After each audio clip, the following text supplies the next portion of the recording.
Beads have always been more than decorations to me. They carry stories, traditions, prayers, and energy. When I create waist adornments, bracelets, anklets, crowns, crystal jewelry, etc., and other accessories, I'm not just stringing beads together, I'm weaving spirit. I'm weaving history. I'm weaving intention into something you can wear close to your body.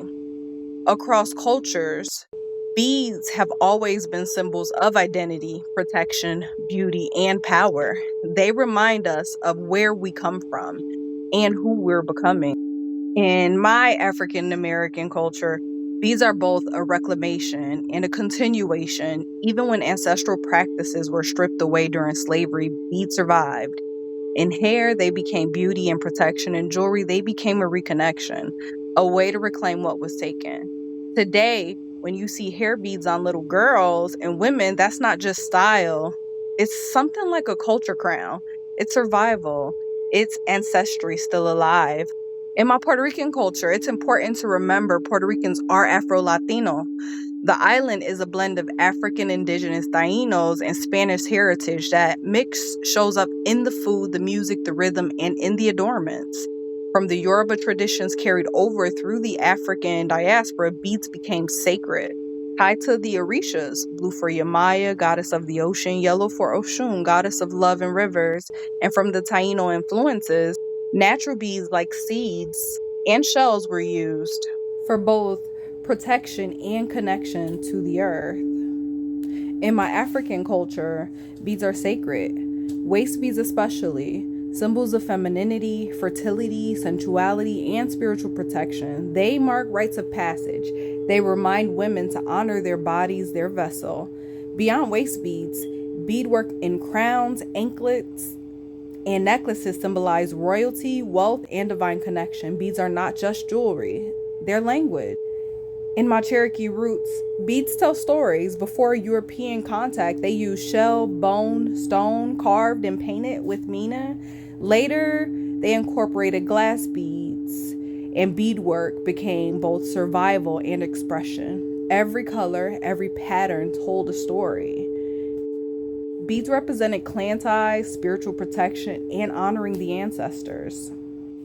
And then there's my city, Chicago. Now, Chicago culture is something different. The place that raised me. Here, beads are resilience, their expression, a part of our style, our swag, and our hustle. In Chicago, beads don't just accessorize, they speak. They tell where you're from, what you stand for, and how you shine in a city that tests your gangsta consistently. And then there are crystal beads. Crystals carry the healing properties of the earth. Obsidian for protection, rose quartz for love, hematite for grounding, amethyst for clarity. When I use crystals, I set intentions in each piece. So it's not just jewelry. It's energy work that you can wear. And that's with all the beads. But what makes my creations unique is that I create them intuitively. I go into a deep meditation, I fast, I pray.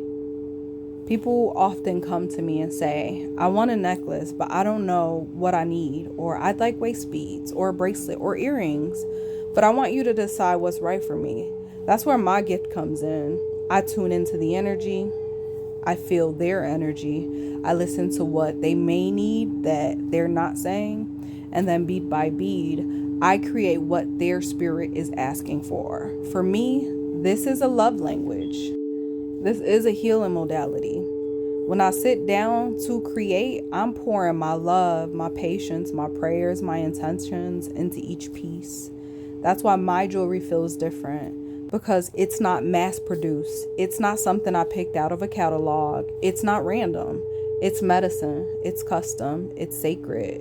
It's co-created with spirit and me, and with the person who will wear it. So when you wear something I've made, remember, it's not just jewelry. It's your story. It's your healing. It's your protection, your beauty. It's your power. Beads are history. Beads are spirit. Beads are healing and love. My work is to keep that alive, to honor our ancestors, to honor our culture, to honor our city, and to create sacred adornments that carry energy, beauty, and intention into the lives of those who wear them. So, to all of you who has something that I've created, from the bottom of my heart, I thank you. And to future purchasers, thank you. I love you. With love from the Safe House.